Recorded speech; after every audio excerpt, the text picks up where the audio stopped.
Thank you, everybody, for coming today. It was bad weather outside, so I know we all had to overcome a little difficulty to be here. But very happy to present a topic that to me was, I thought I knew a lot until I really studied deep and changed completely my vision of what this truly is.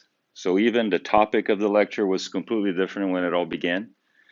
And I decided to change the actual title because that's how I see it right now. Obsession as a path to redemption. So hopefully I can, over the next 45 minutes or an hour, get you guys to that point that we all sort of hopefully agree that this many times a necessary process that we have to go through. So first of all, what is obsession?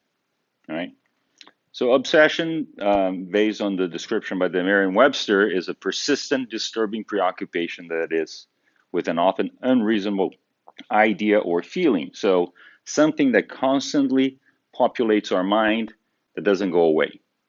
Okay? So a repetitive thought, a disturbing preoccupation that is persistent. But when we go and we look at the explanation by Allan Kardec, and throughout the 5 books of decodification, he has slightly different explanations for what it is. The one I liked the most was from Genesis, and it says, it is called obsession, the persistent, again, persistent disturbing thought, persistent action that an evil spirit exercises over an individual. It presents many different characteristics that goes from a simple moral influence to a complete perturbation of the organism and of the mental faculties. So again, it's an action that is persistent, that is brought from an external source into us. And it has to be a negative action to be called, quote unquote, an obsession. All right, because in terms of us being influenced by the spirits that live amongst us, we are constantly influenced by them. And that's why it's important to understand the concept of spiritual influence. I mean, what is a spiritual influence? So Allan Kardec, once again, in explaining the Spirits book, he says that the relationship that we have with the spirits is constant. Okay? Good spirits attract us to good. They sustain us in the trials of life and help us to bear them with courage and resignation. The wicked ones, or quote unquote, the not good spirits, because we don't truly believe in evil, they impel us to evil, sort of. They enjoy seeing us succumb and resemble them. So we're constantly bombarded by these influences. Either we're aware or not aware. And the majority of times, we are not aware. They can come as, if coming from good spirits, as an inspiration, as a good thought, as a clever idea for a problem or a solution to something that we're facing, or it can come as negative thoughts, as questions, as preoccupation, as stress, as worries, as fear. And usually those would denote, of course, a negative influence. So despite us being surrounded by all these spirits, we as humans, unfortunately, as imperfect as we are, we tend to pay more attention to the bad ones. So similar to this, you're diving with the sharks, and if you fear sharks, all you see is sharks, right? But then we forget to see that there are the good ones around us.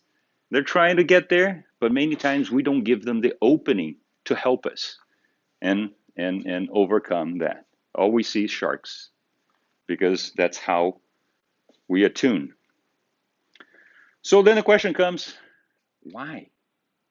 I mean, why does God, being perfect, being good, being pure love, allow us to be incited into evil? That doesn't make any sense, right? He should protect us from that. So, question 466 of the Spirits book, why is that? Lengthy explanation. Sorry, I know it's long, but it's important. Imperfect spirits are used by providence as instruments for trying men's faith and constancy in well-doing. You, being a spirit, must advance in the knowledge of the infinite. It is for this end that you are made to pass through the trials of evil in order to attain goodness. So just kind of stopping in the middle. We are imperfect spirits, and God uses these influences to help us overcome by ourselves. In essence, He gives us trials because we have to learn on our own. The only lesson learned is the one that is studied, that it's hard worked, that it's exercised. It can't just be given. The same thing. You can go to a test and cheat and you pass, but you really never learn that lesson. The only way to truly learn and to be successful is that you have to understand it deep inside yourself. So they continue. Our mission is to lead you into the right road. When you are acted upon by evil influences, it is because you attract evil spirits to you by your evil desires. For evil spirits always come to aid you in doing the evil you desire to do. They can only help you to do wrong when you give way to evil desires. If you are inclined to commit a murder, you will have about you a swarm of spirits who will keep this inclination alive in you. But you will also have others about you who will try to influence you for good, which restores the balance and leaves you to your decision. So essentially, because of our negative inclinations or sort of imperfect thoughts, we kind of tune to spirits that think alike. The same example everybody gives. If you don't drink, you're never going to go to a bar. If you don't like a soccer game, you're never going to go to a game, right? That kind of idea. So we tune to people that think alike. So we are the ones that unfortunately are the abilitators or that gives the possibility of something like this to happen. So it's not somebody outside coming in. It's us from inside that allow that to happen. So who is the obsessor? Is he such an evil spirit? Is he the devil? Is he the demon? Is he all these things that we throughout history have heard? Not really. The obsessors are people like us. They're people who suffer and need understanding and patience. They are people in conflict with themselves and therefore with others. They can't understand themselves. They can't understand others. If they can help themselves, they can help others, just like us. And with the world, with life, with God, and with their own love. So essentially, we can be obsessors. And we are many times without knowing, as we're going to go through the classification of how we can look into the different classifications of obsession. The obsessor, though, there are many levels of obsession. We're going to talk this later on. There are usually spirits that are not aware of the good, in the sense that because they don't have within themselves the true belief of love and of Jesus' teachings, they succumb to their negative tendencies. And some of them to a point that they actually become sort of what we would call, in Catholicism, the devil, meaning they truly become agents of evil and wrongdoing because of their own frustration and their own desire for others to feel like them. So truly, in a way, it's not necessarily the hatred of someone. It can be on certain situations, but most of the time has to do with their inability to forgive themselves and to go on. As such, they want to attract people to the same environment where they are. Okay? So the obsessor is no different than any of us, still prisoners of millennial passions that reverberate and echo from century to century and go to the millennia. So one of the books that Welcome. One of the books that it's very instructive, and I actually enjoyed a lot reading. There's no translation in English, but it's called Nos Bastidores da Obsessão, which is a book by a spirit called Manuel Filomeno de Miranda, and he explains very deeply the concepts of obsession. Then he tells a story about a family, and during that story, he tells things that are quite amazing, um, explaining spirits like this, that they go from century to century for thousands of years, holding that grudge, holding that hatred to other people, and that doesn't allow them to move on. They got stuck in that situation, and because of that, because of their revolt with themselves and with a certain specific situation, they become these true sort of geniuses of evil. But the good thing is, no matter how long it lasts, it's always temporary. Because rather than thinking of, wow, the guy spent thousands of years in that, we have eternity to evolve. So 1,000 years, 500 million years from now, it's nothing. And that's what we have to look ahead. So no matter how long it might feel, for us, especially when we think about these time frames, it's always temporary.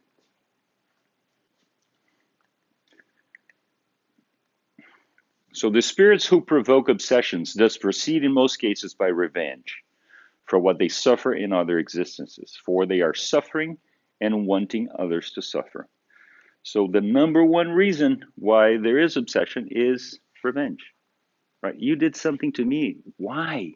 Why did you do that to me?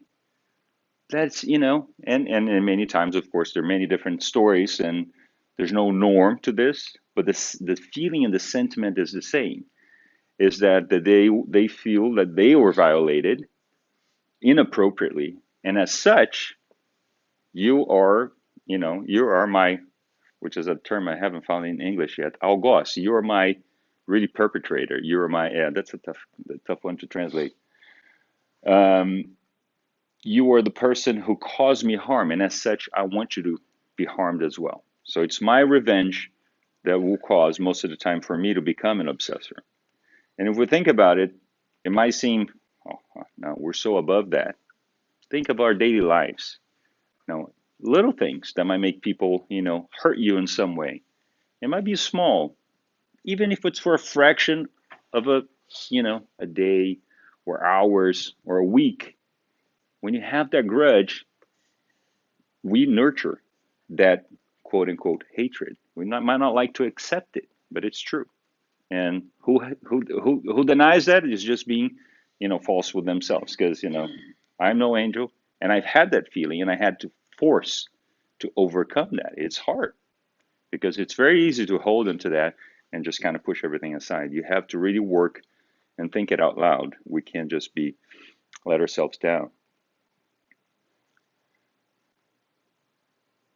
So again, like I mentioned, why am I the victim of this obsession? Why me now? I was born, I grew up, I didn't do anything bad to anybody. But now, since childhood, since I come here, I've been, uh, um, obsessed. I had somebody sort of persecuting me throughout this life. Well, again, the reason being is because we are eternal spirits, because we are old souls in a sense, because we've been here for a long time. Because really the obsession begins within ourselves, within our own imperfections, things we've done in the past, things we've done to others that we don't remember, right? So the hatred and that revenge is something that we did most of the time. We might not know it. That doesn't make it any easier on us in the sense that just because you don't remember, it doesn't mean you're not guilty. So what we have to do is think within ourselves.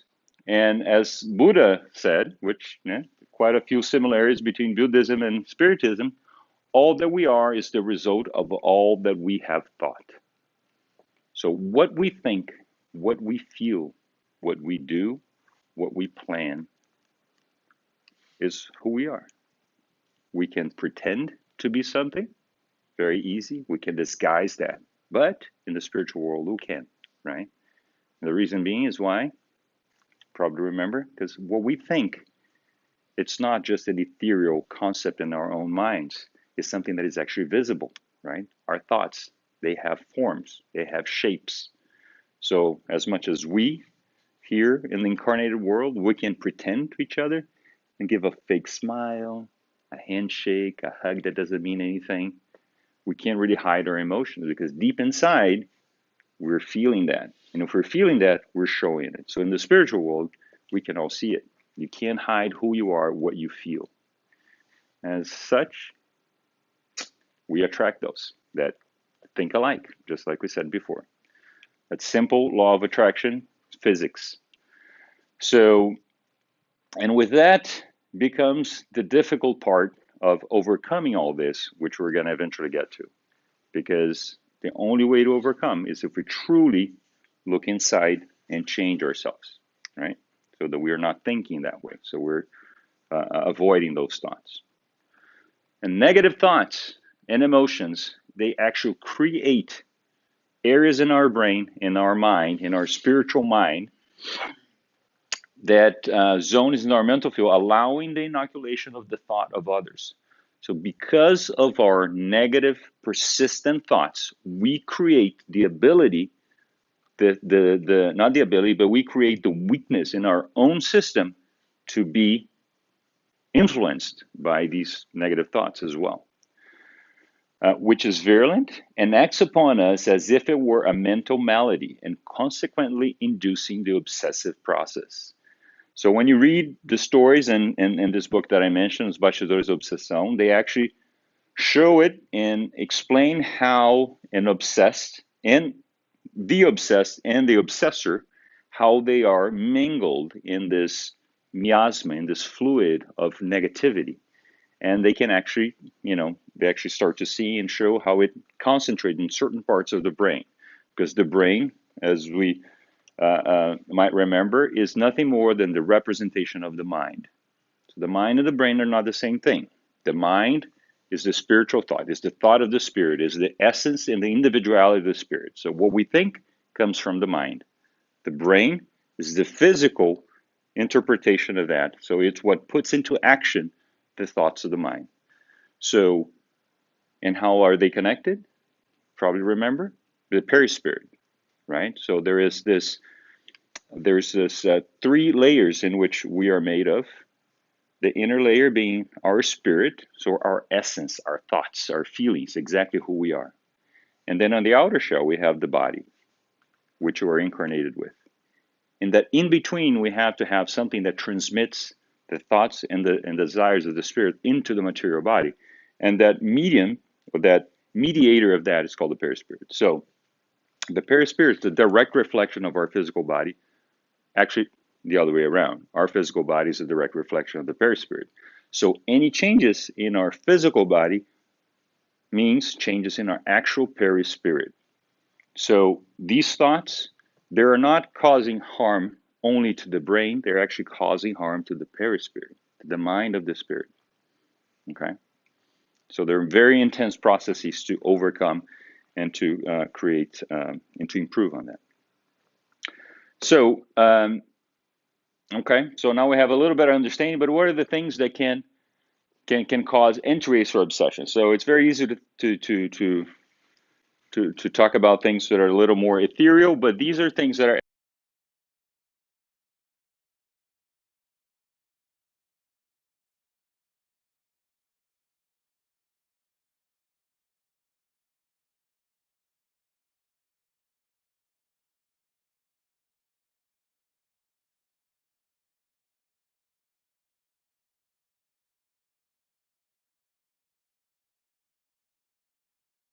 to be the center of attention. They're very gregarious. So in a way, they're trying to hide things.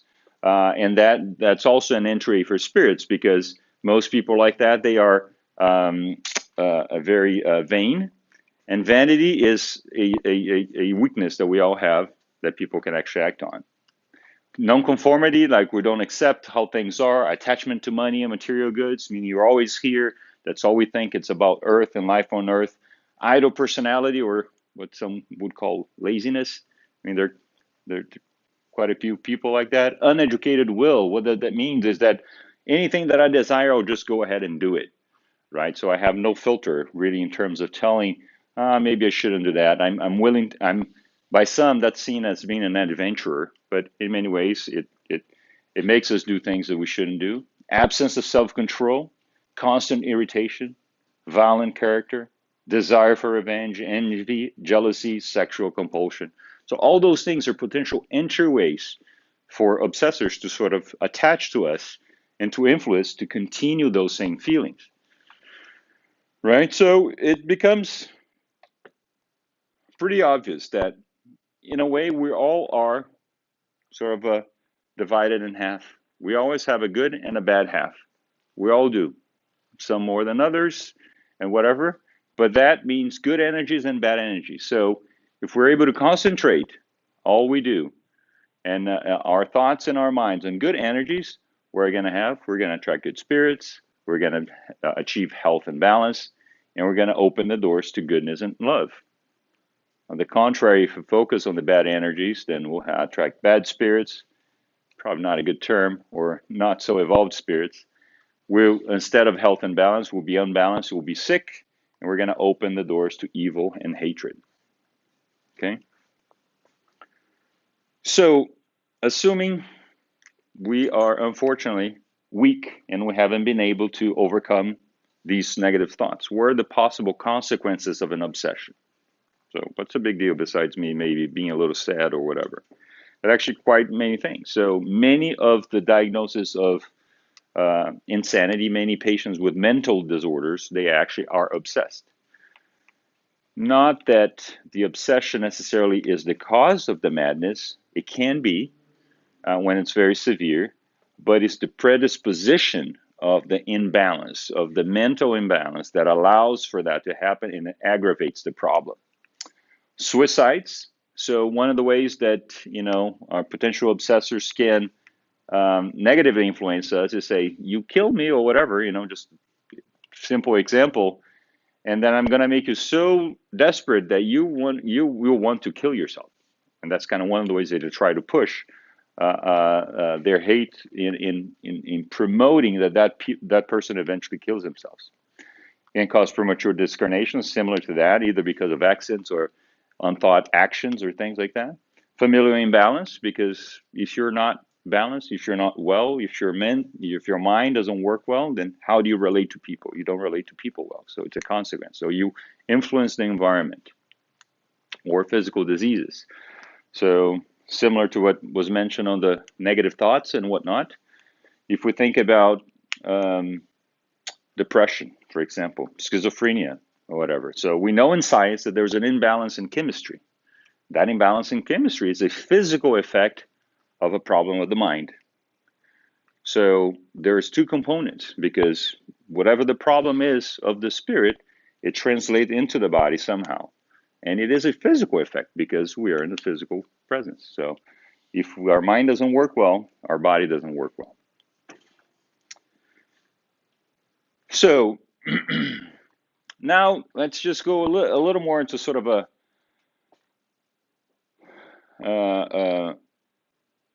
educational part, meaning what are the classifications of obsession? Because it's important for us to understand that there are different kinds and types and how they relate and how they should be approached.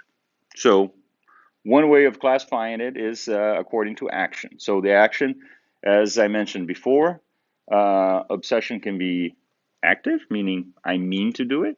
And many times we can be obsessors of people that live amongst us, that we want them to do something. And many times our kids feel that way, right? They're very insistent.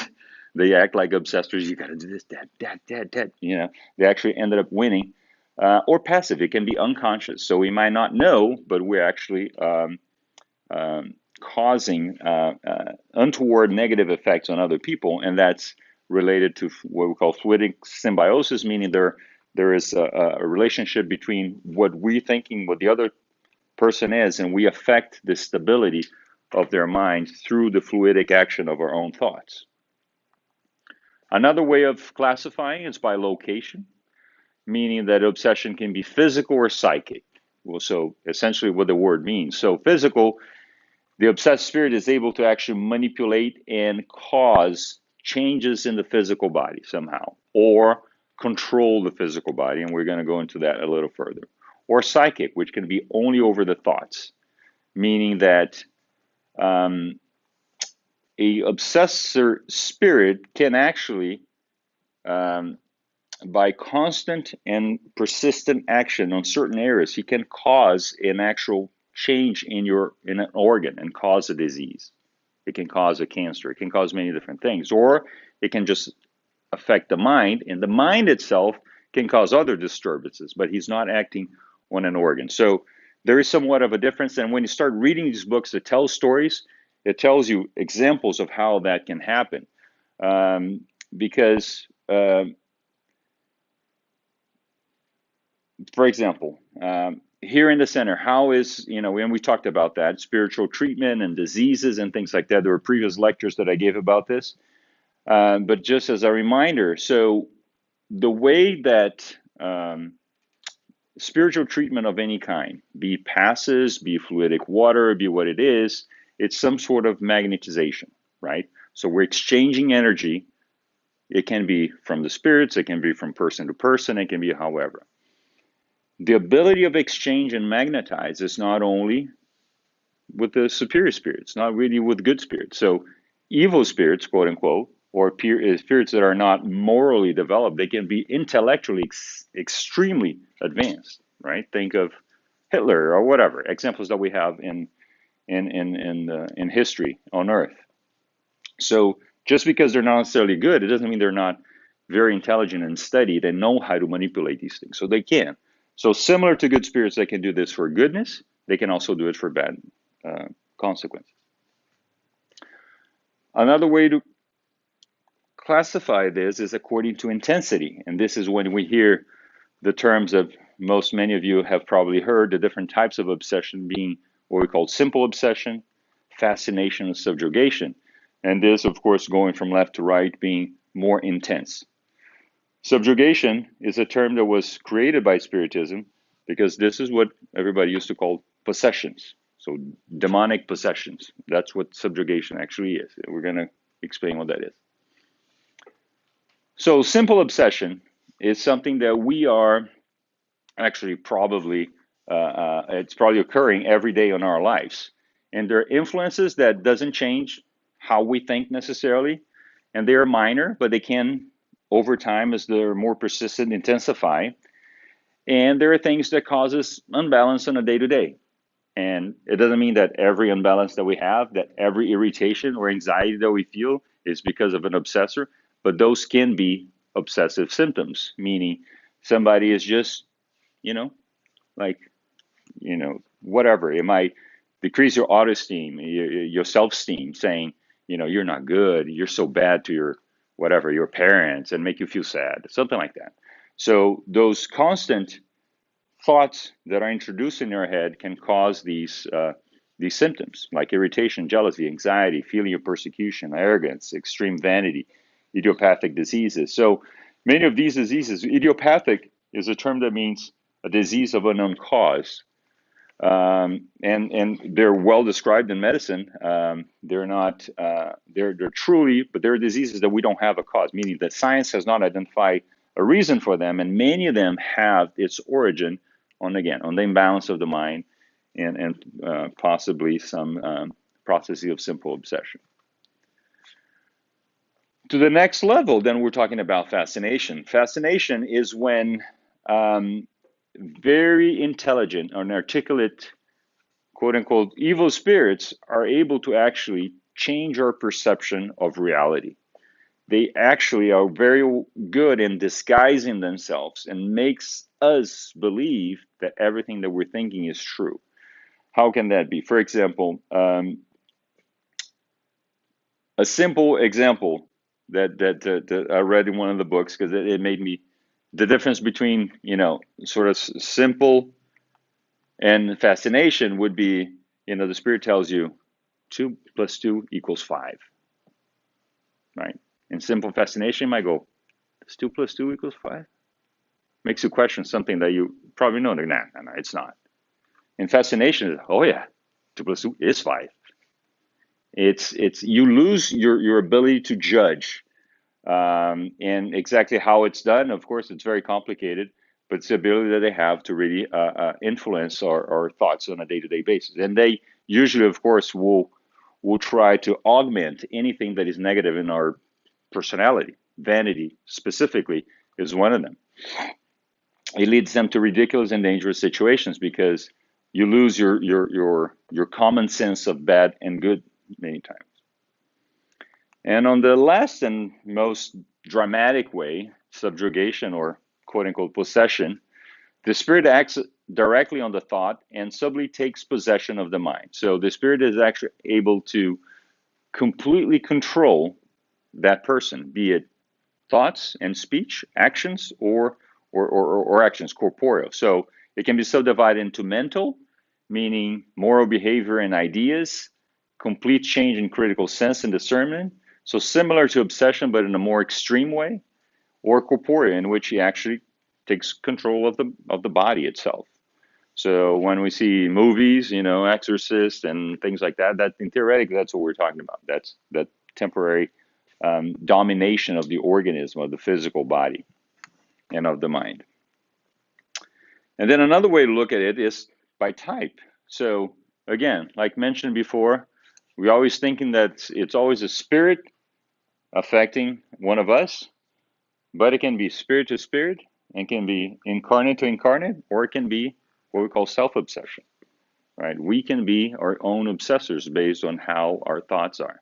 So if you have the ideologic thought, we can be the obsessors of ourselves. And much of that has to do with the lack of uh, our inability to forgive ourselves, self-forgiveness. So not that we're going to go into any of this, but again, they can be extremely intelligent in how they're going to exert their effects on us.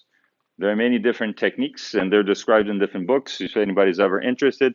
But persistent action is one of the things. It always has to be something that is continuous, right? So it has to be. So in a sense, it has to be stubborn to actually work. Telepathy, hypnosis, fluidic involvement, fixed idea, magnetization. So all these are just sort of a truly book of 101 how to obsess somebody, but we're not going to go into those details because that doesn't really matter. So characteristics and signs of obsession, similar to what we said before. We can have fragmented and confused thought processes, consequent disturbance in contact with reality, meaning it's kind of starting to get crazy. Essentially, that's what it is. Frequent changes in one's behavior. Sometimes they're very happy, sometimes they're very sad, sometimes they're very irritated. And so this imbalance many times can be a sign of obsession. It doesn't mean it always is. Hallucinations and delusions, the same thing. When you start seeing things or start having, so the difference between hallucination and delusions, hallucination is actually, it's a physical perception that is abnormal. So either I see something, or I see, or I feel something, or I smell something, that's a hallucination. A delusion is an abnormal thought. So it's not a perception, but a thought. So it's the true belief in something that is not true. Panic attacks, it's a very common. Again, we have a long history with our quote unquote obsessor, right? We lived together other times. We were enemies of some sort. We did harm to each other. And many times at the contact of that person that you also don't like, right? You don't love him either. You sort of hate him in a way.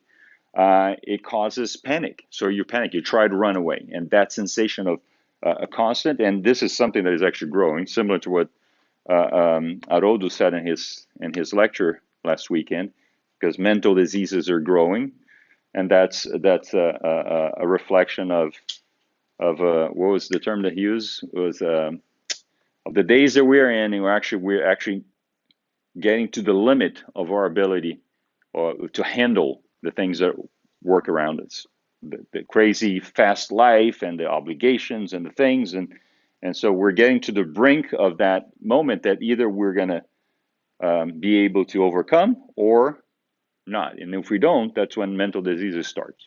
And panic attacks is part of that as well. That's a big especially, if you're in the medical field, you see it all the time. And constant changes in sleep quality and quantity. So sleep disturbances is actually another sign of obsession. And, if you pass through a phase in your life that, you can't sleep, sure, it can be preoccupations of daily lives, but that's usually augmented. So there's something also behind there, because truly in ourselves, then we don't believe in the certainty of the tomorrow, and the certainty of the better days to come, and that creates sleep disturbances and, as such, openings to obsession. Okay, so good. But now we've got to go the other way, right? How do we stop obsession, really, which is ultimately the goal, right? Our goal is, sure, we explain all this stuff, but this is the part that is important. How can we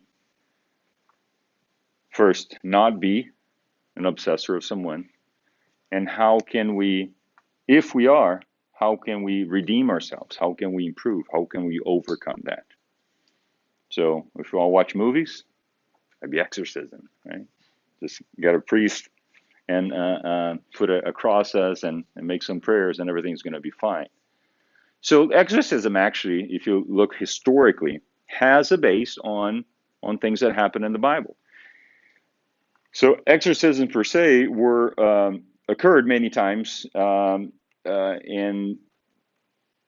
of course not as ritually as this, but because Jesus always taught in a way of telling stories and being somewhat dramatic, because people were very insensitive to superior thoughts, to the thoughts of love and the message that he wanted to see. So he had to actually come and represent and show things in a way that sometimes are kind of crude, not necessary, but necessary at that time for people to actually understand and pay attention. So one of the examples, there are at least 5 different stories of this obsession that Jesus performed in the Bible. And many of them are very graphical, in a sense that he yells at the spirit, abandon that child, and things, and the body falls to the ground and they think it's dead. So all those things were purposeful, right? They're not needed, but they were needed at that time. And this creates the whole concept of why exorcism might work. I mean, if Jesus yelled, then we yell at the spirit. It's all going to happen. So, and this is not just it is make believe, but what I'm trying to say is that the concept of what it is on the Catholic Church comes from certain stories and representations within the Bible. So, but coming to the other side, the non-graphical, that's one of the questions that Allan Kardec put to the spirits in question 469. By what means can we neutralize the influence of evil spirits, right? Hopefully by now it already makes a little sense, but by doing what is right. By putting all our trust in God, you repel the influence of inferior spirits and prevent them from obtaining power over you. Take care not to listen to the suggestions of spirits who inspire you with evil thoughts, stir up discord among you, and excite you in evil passions. Distrust especially those who flatter your pride, for in doing so they attack you in your weakest side. This is why Jesus makes you say in the Lord's Prayer, let us not succumb to temptation, but deliver us from evil. So essentially what he's saying is that because they are smart, because they know us, because we can't hide, they use our weakness that they know to push us. But deep inside, we know the difference between right and wrong. We may choose to do wrong, it's fine. We're in the process of purification, but we know that difference. So if we're strong enough and we're able to not do what it sounds like a great idea, it's going to be very fun, but then that's how we can neutralize the influence. So in a sense, it is within us, the ability to do so. So a couple of passages from the book that I mentioned to you about. This is the spiritual mentor called Saturnino. He's one of the guys that was the leader of the Spirit Center in that history. And a couple of things that he said I think were very touching. Happy are those who forgive, for it gives peace to oneself and free the offenders from their debt, leaving them to the supreme laws that govern the evolution of man. What does that mean? So happy are the people that are actually able to forgive. So if I forgive, if I truly don't hold any further grudge on that person, I free myself because I'm not anymore thinking about those negative things. And when we are in the cycle of negative thinking, we feel it. It's negative. It's bad. It's not that we're feeling happy. So we actually cause our own unhappiness by holding to that hatred. And at the same time, if we truly forgive, we kind of let that person go. What he's going to do about himself, it's his problem. He's going to be leaving them to the supreme laws that govern the evolution of man. Everyone has to overcome their own trials. Just because he didn't forgive me, it doesn't mean I can't forgive him. On the contrary, let me forgive him. Let me keep going and not be tied up to this. And he'll find his path. I think that was very good. Another one is, love is the pollen that conceives life, while hatred is the gas that interrupts it. So love, right? The supreme message that Jesus tried to give us. Love and its more complex conception and idea of what truly is, that for us and for people means different things. Love not in the sense of a man to a woman, a father to a son, but love as the ultimate feeling of goodness, of kindness, of desire, of progress, of really wishing well to the people that around us and to ourselves. While hatred kind of keeps us there, it prevents us from evolving. So love will lead us into redemption. It will lead us into progress, while hatred is going to makes us stuck where we are. So in terms of this obsessive therapy, is a way for us, a process for us to relieve both us, victims, quote unquote, and the tormentor. So this obsessive therapy, or the process of stopping that negative influence, it has to have two objectives: not only to improve the person who's actually being obsessed, but actually to relieve the feeling and the sort of intentions of the obsessor itself. You can't do one versus the other. If you're not able to change the obsessor's mind, you could minimize some of the effects, but that connection already exists. And as we said, as the obsession occurs, there are imbalances in our perispirit and our body. So unless we're able to pull it away and allow time for that to heal, right, it's not going to improve. It's not going to completely go away. For example, right, we got a scratch and we have a little crust. If you take that crust out every day, it's not going to heal. The same thing. So it might be not being harmed during that time, but if you go there and you pick it up, it's going to bleed again. Same thing. So unless you're able to get the obsessor from giving up on his intentions, you're never going to be able to, quote unquote, cure that process. So it's a dual therapy. So it's treatment for the obsessed person or spirit, and treatment for the obsessor itself. In terms of the obsessed person, what are the types of therapies there are? So many times, like I said, because of the dysfunction of the body, we have to treat the body. So we have to use medications, antidepressants, antipsychotics, and all those things are important. If they develop a cancer, you have to take their cancer out. You got to give them chemotherapy. You have to treat the body. That's why corporeal medicine exists. That's why physical medicine exists. So it should never be, I'm not going to take medicine. All I'm going to do is go to the center and drink fluidic water. That's not it. You need both. You need the temporary things that will bring you back to stability somehow, so you can slowly heal, like anything. Psychoanalysis as well. Spiritual, then we're talking about passes. Again, like mentioned before, passes, as shown here, is an exchange of energy between the pass giver and the patient. And this passage of energy, most of the time here, we're talking about the center, the spiritual center, is actually a transmission of spiritual energy through the past giver into the patient. So most of the time, even though we as people, we also have magnetic abilities, we also are able to potentially transfer that energy. For the most part, what we do here in the center, we're just channels. We're channels of the spiritual energy that will go into the patient. Fluidotherapy, which seems very silly. All we're doing is drinking a little bit of water, right? But that water, it's like, what do you call it? The medicine that takes forever to take effect, a little bit every day. Homeopathy. So fluidotherapy is exactly the same principle as homeopathy.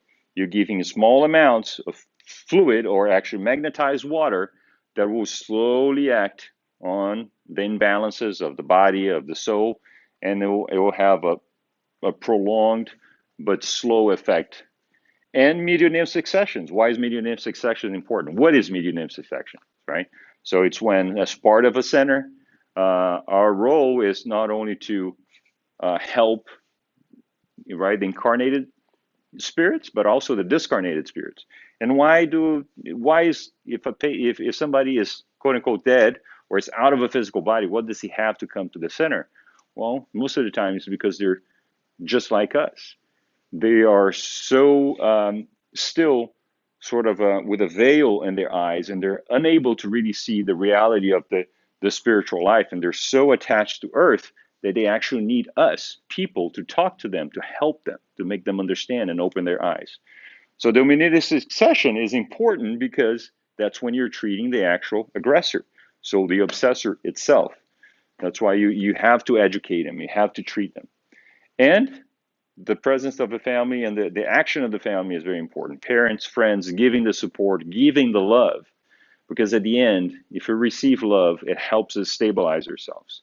Love, again, is the energy that feeds us into the next level and phase. It's what keeps us going. It's our fuel.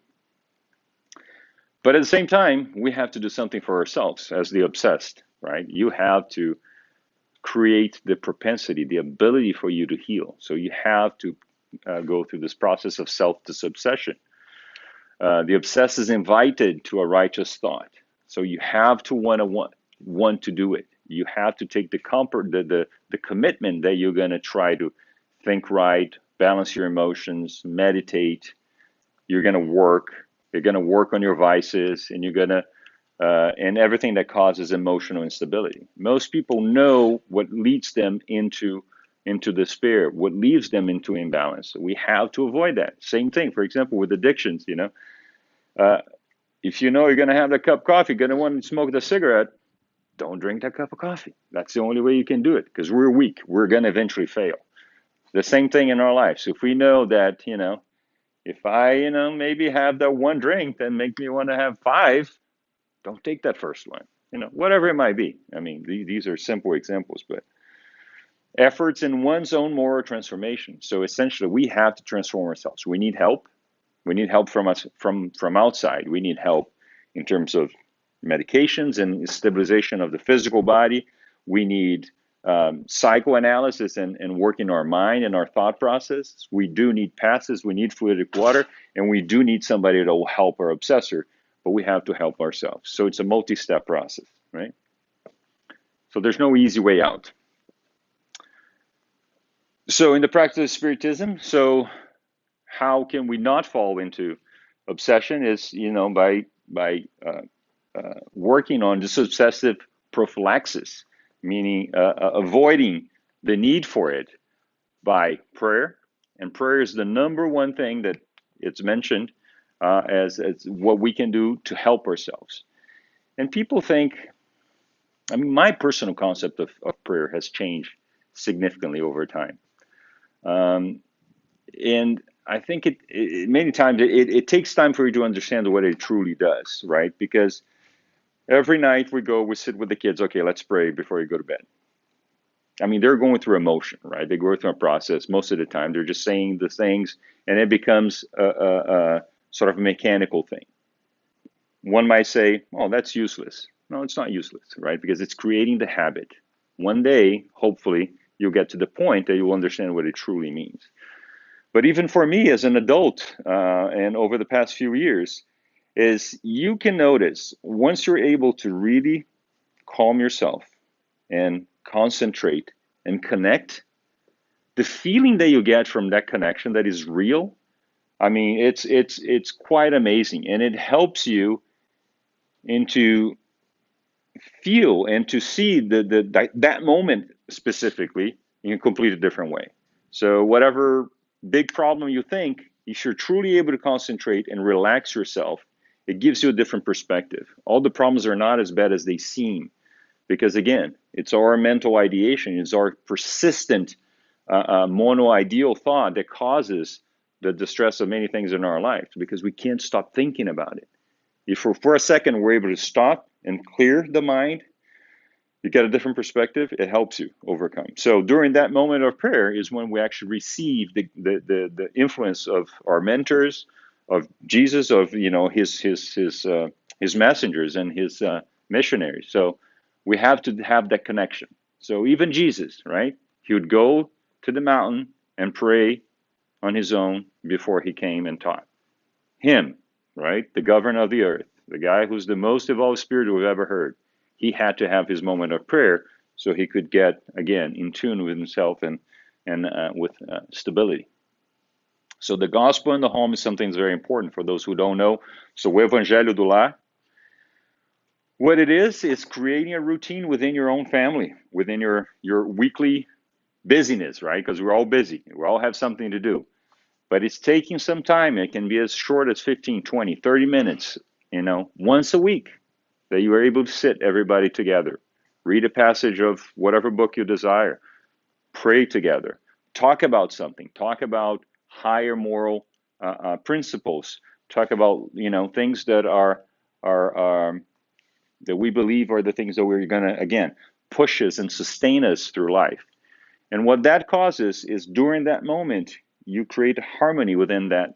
As long as everybody's able to connect to that moment and truly feel it, you change the fluidic environment of your space where you live. It might be work, it might be whatever, but the home is the place where, in theory, we come together at the end of the day, right? And we have all this huge baggage of things that happen throughout the day, the difficulties of the day, the problems, the preoccupations, the worries, the fears, the whatever. And you come home and somehow you kind of wash it all out in that environment, right? In our familial. And as we remember, the family ties and our obligation with our family is the number one obligation we actually have with as part of our goal, right? We come in a family with a reason, and that family is where we have to do most of our work. Actually, it's not in the workplace; it's at home.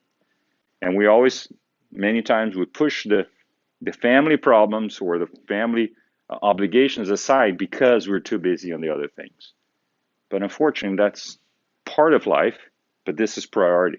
So for us to be able to come in and flush that and clear ourselves and cleanse our emotions, our thoughts, it's very important. And the gospel in the home help with that, help with maintaining the stability of the fluidic environment of the home. Inner transformation, like I said before, we have to want to change. We have to want to improve, otherwise nothing will happen, right? Again, nobody can tell me, you're gonna go be a lawyer. If I don't want to do it, I'm never gonna go, right? You have to want to do it. So it has to come from inside. We need help, yes, but it needs to come from inside. And nobody can change that. Only you can make that change. Fraternal counseling is it's another thing that's also offered here too as well, which is sort of a psychotherapy, in a light version, right? Just the ability for you to have a friendly shoulder to come and talk, and hear opinions and hear advice. And if anybody is ever interested and they have some burning problem that they can't figure out, we have that available here. You just have to call and schedule, because of course it's not a first come first serve. It's really sort of a scheduled service, but it's something that we also offer. And again, it's that friendly shoulder that you might not find or you might not think you have in your immediate day-to-day life, but we have it here. And of course, the public meeting. So studying, right? Um, so one of laws or teachings that Jesus gave us. First one was what? Love God above all. Second, educate yourself. So studying and educating and understanding and going deep and understanding these concepts is part of, what we have to do. And why do we have to do that? Because if we don't understand, we can't change it. If we understand, then at least from an intellectual perspective, we can start to make changes to our behavior, to our relationships, because we understand. If we're just unaware, then we can't change what we don't know. And that leads to sort of coming back to the what is redemption, right? The explanation of redemption is the action of saving or being saved from sin, error, or evil. So, how is obsession a path to redemption? Because you can't escape it, right? It's not like I can pretend I'm not going to do it. You're suffering. And that suffering, at some point, will ignite the desire to not suffer anymore. Because there's no escape. There's no suicide that's going to take it away. There's not dying. There's not anything. You can't hide. And that will force you into the process of progress. And that's why ends up being. So it's part of the process of evolution. Hopefully, ideally, would not have gotten to that point. Because we're so good, that's not going to happen. But that's not reality. We're not that good. We all have those problems. And so it's part of our progress. So it's a consequence of the character of the Spirit, as I said before, and it's an expiation that he or she must endure. It's something they just have to go through. There's no escape, and there's only one solution, which is to progress. With that, I think that's it for today. I think I talked too much. Questions?